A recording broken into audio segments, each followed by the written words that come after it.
Have you ever heard of a tribe that resists the modern world using red ointment from crushed volcanic rock to protect their skin and symbolize life? What could possibly make the Himba women of Namibia some of the most photographed and admired for their beauty and grace in Africa? Stick around to uncover the intriguing lifestyle and unyielding spirit of the Himba people, as there's so much more to their story than meets the eye. Welcome to We Explore, your passport to the world's wonders. Hello explorers! In this video, we're exploring the Himba of Namibia, a tribe known for their red ointment and resistance to modernization. Discover how they maintain their ancient traditions in a harsh desert landscape. Don't forget to like, subscribe, and click the bell so you don't miss our adventures. Not many cultures around the world can hold off the advances of technology. Yet the Himba people of Namibia managed to do just that. Both men and women, known for their beauty and pride, often appear on the covers of various magazines. Clad in animal skins, they challenge the norms of modern society and live by their age-old beliefs and customs. This remarkable tribe is found in northern Namibia, specifically in Kaukoland with the Kunene region, and across the border of Angola near the Kunene River. At the start of the 20th century, the Himba faced genocide led by German General Lothar von Trotha. In the early 20th century, the Himba, like many indigenous tribes, faced relentless pressure from European colonizers. The genocide orchestrated by General von Trotha was part of a broader campaign against the Herero and Namakwa people, often overlooked in discussions of colonial brutality. Post-genocide, the Himba's pastoral lifestyle was increasingly threatened by European settlers' land grabs and the production of foreign diseases which decimated livestock, a crucial part of Himba culture.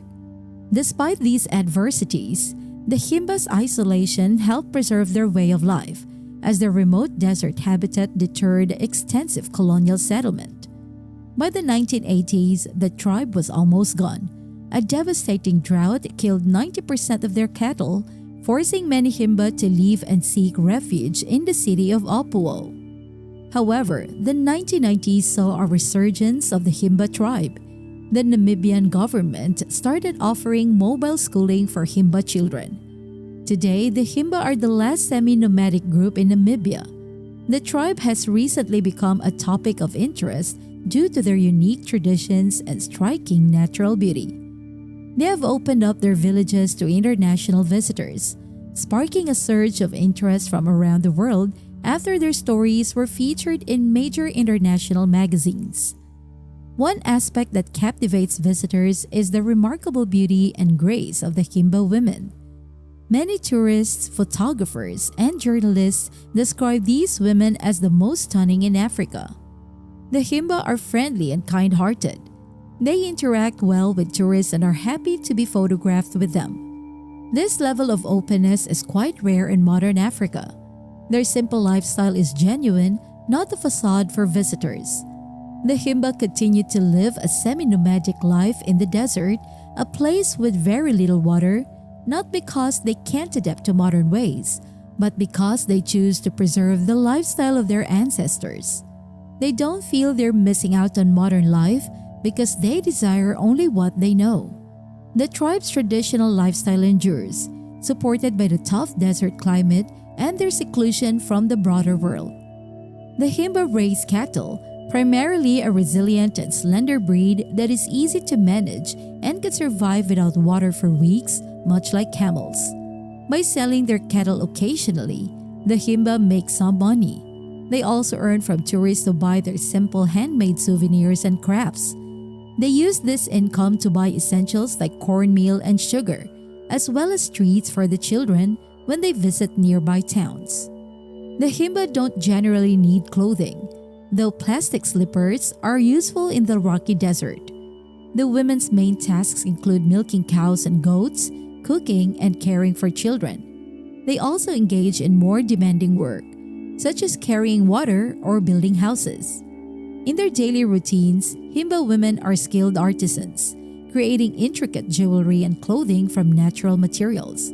They use plants and minerals to dye fabrics and leathers, a testament to their deep knowledge of the local flora. Men are primarily responsible for herding and managing livestock, using age-old techniques to navigate and find pasture in the arid landscape. The construction of their homes involves the entire community. They use a mixture of mud, dung, and branches to build durable, insulated structures that provide respite from the desert heat, demonstrating an architectural wisdom adapted to their harsh environment. The Himba use gourds instead of utensils, sometimes substituting them with plastic bottles. While they don't often adopt modern conveniences, they do use plastic bags to store their jewelry, beads, and bracelets.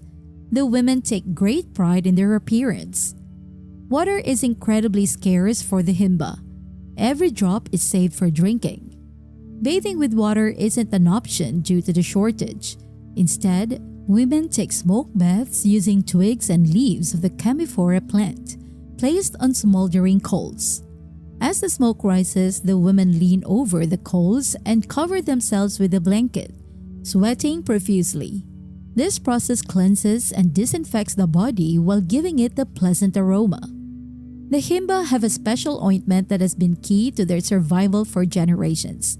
This ointment is responsible for their distinctive red skin tone.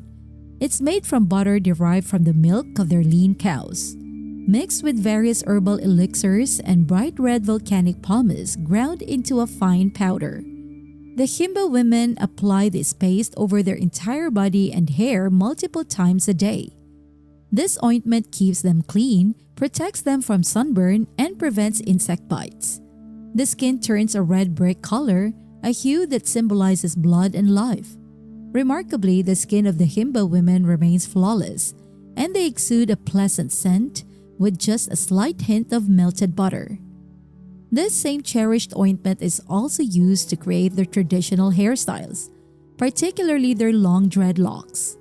These dreadlocks are often extended using hair from others, typically male hair sourced from the family patriarch.